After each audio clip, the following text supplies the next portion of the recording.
In this video, we will cover the basics of using Bitcoins. Bitcoin is a decentralized currency that is not backed by any government or central authority, but instead relies on a public ledger called the blockchain. This means that anyone in the world can use Bitcoins to send and receive money without the need for a third party like a bank. To start using Bitcoins, you need to create a digital wallet to store them.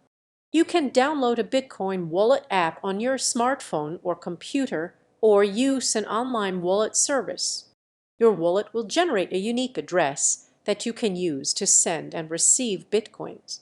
Once you have a Bitcoin wallet, you can buy Bitcoins on a cryptocurrency exchange or from other people. Bitcoin prices can be highly volatile, so it's important to research and understand the risks before investing. You can also sell your Bitcoins for cash or other cryptocurrencies. To use Bitcoin for transactions, you simply need to provide your unique Bitcoin address to the person or business you are paying. Transactions are usually processed quickly and for a lower fee compared to traditional payment methods.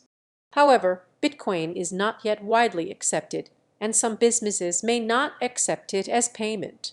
Bitcoin transactions are highly secure thanks to the blockchain, but there are still risks to consider. You need to keep your wallet and private key secure, as they are essentially your access to your Bitcoins. You should also be aware of scams and potential fraud associated with Bitcoin.